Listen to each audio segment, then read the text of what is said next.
성경 봉독하겠습니다. 로마서 3장입니다. 19절부터 26절까지 말씀입니다. 19절의 말씀부터 우리 함께 합독하겠습니다. 우리가 알거니와 물은 율법이 말하는 바는 율법 아래에 있는 자들에게 말하는 것이니 이는 모든 입을 막고 온 세상으로 하나님의 심판 아래에 있게 하려 함이라. 그러므로 율법의 행위로 그의 앞에 의롭다 하심을 얻을 육체가 없나니 율법으로는 죄를 깨달음이니라. 이제는 율법에 하나님의 한 의가 나타났으니 율법과 선지자들에게 증거를 받은 것이라. 곧 예수 그리스도를 믿음으로 말미암아 모든 믿는 자에게 미치는 하나님의 의는 차별이 없느니라. 모든 사람이 죄를 범하였음에 하나님의 영광에 이르지 못하더니 그리스도 예수 안에 있는 속량으로 말미암아 하나님의 은혜로 값없이 의롭다 하심을 얻은 자 되었느니라. 이 예수를 하나님이 그의 피로써 믿음으로 말미암는 화목제물로 세우셨으니 이는 하나님께서 길이 참으시는 중에 전에 지은 죄를 간과하심으로 자기의 의로우심을 나타내려 하심이니 곧 이때에 자기의 의로우심을 나타내사 자기도 의로우시며 또한 예수 믿는 자를 의롭다 하려 하심이라. 아멘. 하나님의 의라고 하는 주제로 말씀을 드리겠습니다. 할렐루야. 아멘.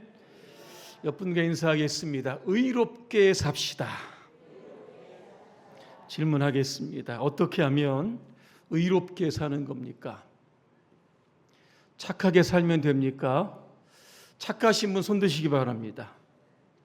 법대로 살면 의롭게 됩니까? 법 다 지키시는 분 손 들어 보시기 바랍니다. 나 양심껏 산다. 손 들어 보시기 바랍니다. 어떻게 하면 의롭게 삽니까? 답 좀 알려 주십시오. 유대인들은 자신들이 의롭게 사는 방법이 율법을 지키면 의롭게 산다 그랬습니다. 이 율법을 누가 주셨습니까? 하나님께서 시내산에서 모세에게 주신 겁니다. 하나님 백성답게 살아라. 하나님의 법, 율법을 주신 겁니다. 그래서 유대인들은 하나님이 우리에게 율법을 주셨다. 굉장한 자부심이 여러분 강했습니다. 성경에 보니까 뭐라고 되어 있냐면 자기 스스로를 가리켜서 이렇게 이야기합니다. 맹인을 인도하는 자요, 어둠에 있는 자의 빛이요, 어리석은 자의 교사요, 어린아이의 선생이다. 스스로를 그렇게 생각을 합니다. 그러면서 사람들에게 율법을 가리키는 겁니다. 최소한 10계명에 나온 그 10가지 계명이 있지 않습니까? 우상 숭배하지 말아라, 부모 공경하라, 거짓말하지 말아라, 살인하지 말아라, 뭐 등등을 가르쳤던 겁니다. 그런데 이렇게 남들은 잘 가르치는 유대인들이 정작 율법을 지키지 못했다는 겁니다. 여러분 아이러니하지 않습니까? 율법을 지키지 못한 게 아니라 율법을 지킬 만한 그러한 어떤 그런 모습을 가지지 못했다라고 하는 겁니다. 무슨 이야기일까? 이 세상에 여러분 율법을 100% 완벽하게 지키는 사람이 있습니까? 나는 하나님의 말씀을 100% 지키고 산다. 한번 여러분 손 들어 보시기 바랍니다. 이게 불가능합니다. 왜냐하면 인간은 연약합니다. 그리고 우리 안에 죄성이라고 하는 게 있습니다. 그래서 사도 바울도 고백합니다. 하나님 안에 믿음의 법이 있고 이 죄의 법이 있는데 매일 다툰다 그랬습니다. 때로는 내가 죄의 법에 끌려다닌다 그러면서 이 사망의 몸에서 누가 나를 건져낼 수 있겠는가? 피케 탄식했던 사람이 바울이었던 겁니다. 그래서 오늘 로마 3장 10절에 보니까 의인은 없나니 한 사람도 없다 그랬습니다. 율법을 지켜서 의롭게 되는 사람은 없다는 겁니다. 오늘 23절에도 모든 사람이 죄를 범하였다 그랬습니다. 수많은 사람들이 유대인들조차도 이방인조차도 의롭게 되기 위해서 그렇게 노력을 합니다. 왜? 의로워야 구원받기 때문에 그런 겁니다. 자, 그래서 율법은 인간을 의롭게 하지 못합니다. 그런데 율법을 주신 이유가 있지 않겠습니까? 그 이유가 오늘 20절에 나옵니다. 율법으로는 뭘 깨닫습니까? 죄를 깨닫는다 그랬습니다. 쉽게 말하면 율법은 검사와도 같은 겁니다. 검사의 역할이 뭡니까? 죄인의 죄를 하여튼 하나부터 10가지, 100가지 끊임없이 찾아내서 발견해서 선고하는 게 여러분 검사입니다. 율법이라는 것이 여러분 그런 겁니다. 우리가 지켜야 되는 지키지 못하면 율법이 저와 여러분에게서 뭐라고 이야기합니까? 당신은 율법을 지키지 못했기 때문에 죄인이다. 이렇게 여러분 선언하는 겁니다. 여기까지가 율법의 역할입니다. 하지만 율법은 우리를 의롭게 하지 못한다 그랬습니다. 우리를 의롭게 할 수 있는 유일한 방법이 뭐냐? 오늘 성경에 보니까 하나님의 의다 그랬습니다. 그 하나님의 의가 구체적으로 뭐냐? 예수 그리스도를 믿으면 의롭게 된다. 그렇게 말씀합니다. 그래서 오늘 21절에 보니까 이제는 율법 외에 하나님의 한 의가 나타났다 그랬습니다. 뭡니까? 율법으로는 의롭게 되지 못하니까 이제 믿음으로 의롭게 되는 방법을 하나님께서 제시해 주었던 겁니다. 예수 믿으면 하나님의 의는 22절에 보니까 차별이 없다 이렇게 생각을 합니다. 차별이 없다는 게 무엇일까? 어떤 목사님은 이렇게 주석을 달아놨습니다. 죄인이나 거짓말장이나 그리고 살인자들은 하나님의 기준에 미치지 못한다. 당신도 마찬가지다. 그들은 지옥의 제일 밑바닥에 있고 당신은 높은 산꼭대기에 있을지 모르지만 당신이나 그들이나 별이 손에 닿지 않는 것은 매 한 가지다 그렇게 되어 있습니다. 우리는 큰 죄인, 작은 죄인 이렇게 좀 가립니다. 하지만 어떤 죄인일지라도 예수 그리스도를 믿기만 하면 의롭게 된다라고 하는 말씀입니다. 자, 그러면 하나님은 저와 여러분들을 의롭게 하기 위해서 사용하신 방법이 있습니다. 오늘 3가지 단어를 제가 말씀드리려고 합니다. 첫째는 뭐냐면 속량이라고 하는 단어입니다. 오늘 24절에 보니까 그리스도 예수 안에 있는 속량으로 말미암아 그랬습니다. 속량이 무슨 뜻입니까? 몸값을 다른 사람이 대신 지불하고 그 사람을 풀어주는 것, 이게 바로 속량이라고 하는 겁니다. 이것은 그 로마 시대의 노예 제도를 배경으로 여러분 하고 있습니다. 한번 여러분 상상해 보시기 바랍니다. 노예 시장에 노예 한 가족이 매물로 나왔습니다. 아마 이 매물로 내놓은 주인은 아마 급전이 좀 필요했던 것 같습니다. 자, 그런데 누가 이 한 가족을 다 사갈 수 있겠습니까? 그죠? 하나씩 사가게 되면 이 가족들은 다 뿔뿔이 헤어지는 겁니다. 언제 다시 만날지 모르는 그러한 불안감이 이 가족들에게는 있었던 겁니다. 그래 서로를 부둥켜 알고 있는 이 노예 가족들을 이렇게 보면서 한 자비로운 부자가 나섭니다. 그러면서 가족 전체를 싸가지고 오는 겁니다. 자기 집으로 그렇게 데려왔습니다. 이게 얼마나 고마운 일입니까? 그 다음 날이 됩니다. 이 주인이요, 노예 가족을 다 부르게 됩니다. 나는 이제 당신들이 더 이상 필요 없는 사람들입니다. 내가 증서를 하나 써줄 테니까 이제는 당신들 자유인으로 살아가십시오. 그러면서 증서를 써주어서 그 가족을 집 밖으로 여러분 내보냈다라고 하는 겁니다. 주인의 이런 행위가 바로 오늘 속량이라고 하는 단어시고, 주인이 지불한 값을, 노예값이죠, 이게 속량이라고 하고 대속물 이렇게 이야기하는 겁니다. 예수님은 죄 지은 우리를 위해서 속량, 대속물이 여러분 되었던 겁니다. 그래서 우리를 죄에서 해방시켜 자유인으로 살게 하셨던 겁니다. 이것이 오늘 저와 여러분들을 의롭게 하신 방법입니다. 두 번째는 의로움이라고 하는 단어가 오늘 24절에 나옵니다. 의롭다는 것은 법률의 용어입니다. 재판정에서 판사가 당신은 죄 없습니다 이렇게 선언하는 겁니다. 그리고 형벌에서 사면받았다 이런 뜻이 담겨져 있는 겁니다.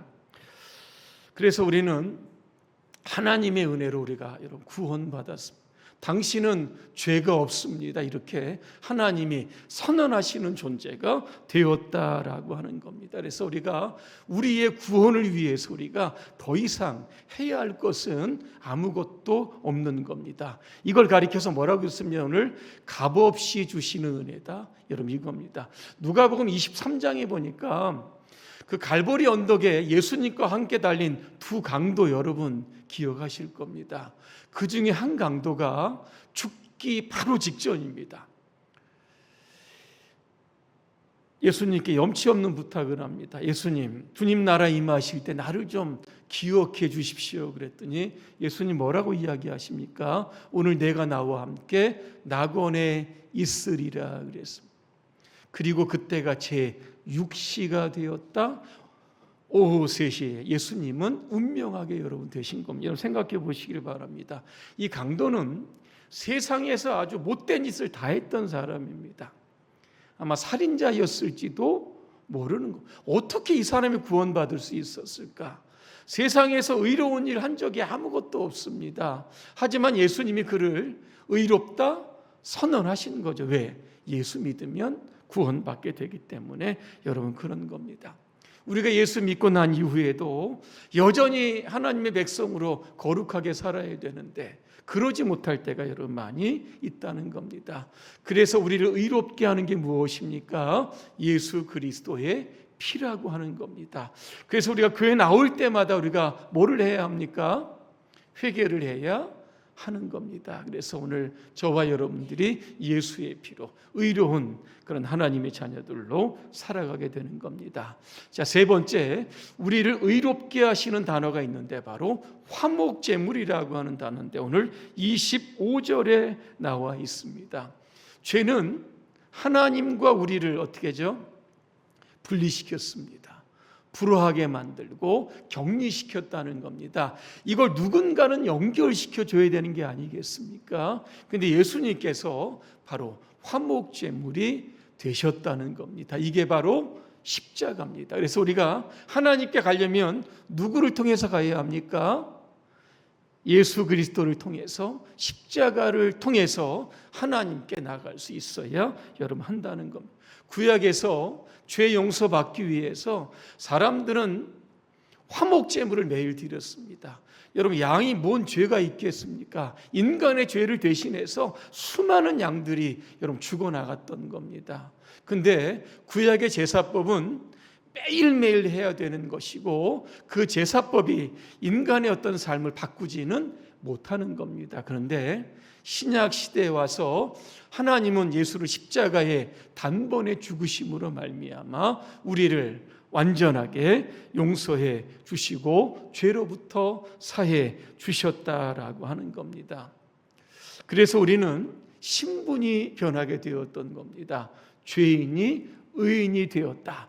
이걸 신학적으로 뭐라고 이야기합니까? 양자가 되었다는 겁니다. 양자가 되었다는 것은 바로 우리가 하나님의 자녀가 되었다는 겁니다. 양자는 상속권을 가지고 있습니다.